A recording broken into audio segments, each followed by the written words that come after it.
Hi, everybody, and welcome back to part 2 of Reading Skills for Early Readers. In part 2, we're looking at approaches to reading. Now that we understand where reading takes place in the brain and the role that the brain plays, we can look at the different approaches which are based on the information on how the brain learns to read. So the first approach is the look and say approach. A second popular approach is the phonics approach. And a third approach to teaching reading is the language experience approach. Let's unpack these. In the look and say approach, we are teaching children the whole word or a whole sentence so that they can recognize it immediately, almost like a picture.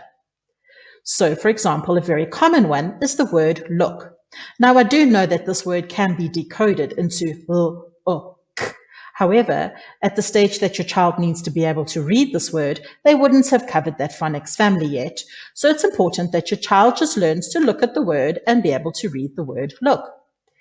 Using the look and say approach for sentences, we build on this and we use simple sentences repeatedly. For example, look in here. Then, when they learn to read the word there, they will read look in there.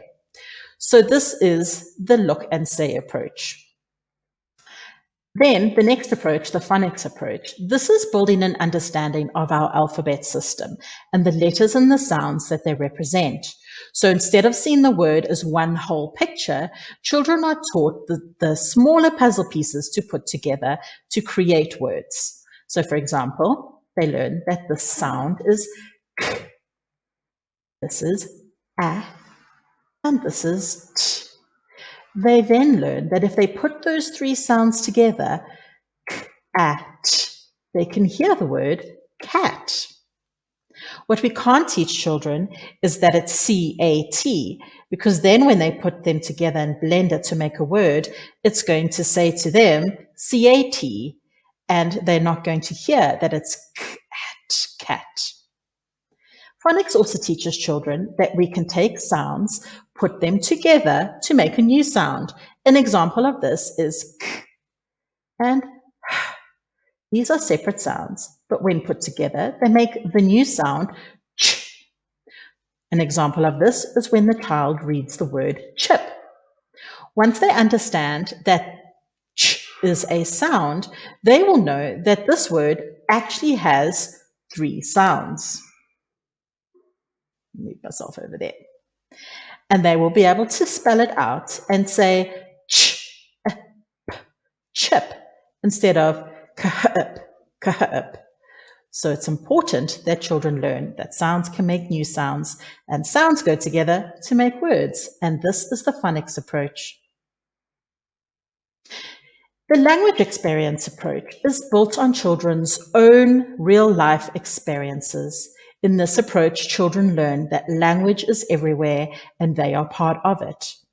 For example, a child will say something, they will share some information. For example, I flew in an aeroplane. And then they will actually see the sentence, I flew in an aeroplane. So in the language experience approach, children are creating their own reading experiences by reflecting on their own real life experiences. Here's some Nova Pioneer examples. This is one of our 000 children, and this is Jerome's news. And he drew a picture, and then he told his teacher, I was playing soccer and I scored. Just exactly as he says it, the teacher writes it. And here Jerome is learning that his spoken and lived experiences can be translated and transferred into reading experiences. This is one of our 000 children. This is Keon. And Keon says, me and my brother, we played outside. And here he has drawn a picture. Once again, Keon is getting the opportunity to use his own real life experiences to create a reading experience. Here's an example of a grade R child in the latter part of grade R. And this child has written on the weekend. So the teacher, they copied that from the teacher, and then they've used their phonics knowledge and their own experiences to create the rest of the sentence. And this child has written, I went to Catherine birthday. And this is meant to be, I went to Catherine's birthday. And not to tell the child that they were wrong, but to model the correct spelling and the correct phonics, which the child will learn later, the teacher has just written the correct spelling underneath. But this child went to Catherine's birthday over the weekend and has now written about it and is able to read it back. And this is an approach to reading. Children also learn that language and reading is everywhere. So you will notice that our classrooms are full of words and literacy and labels and language. So here the teacher has labeled her literacy area. Here we know the symbols that our children use to go to the toilet. And instead of just having the symbol and the picture, we want the children to see that a toilet, there is a word, there is text that goes together that actually can put the spoken word into a written context. Here, the teacher has their helper chart, and the child may not be able to read the words sanitizer, monitor, but they know next to the picture of this hand sanitizer that must say sanitizer. So once again, the teacher is creating an awareness of their lived experiences and connecting it to a language experience. Then part of the language experience approach is shared reading, reading with older children, reading with teachers, and connecting the pictures in the story with the text in the story. So, which approach do we use to develop strong reading rock stars, children that can read with confidence and with meaning? Well, each one of these approaches focuses on a different aspect of the brain. Each one has its own pros and its own cons.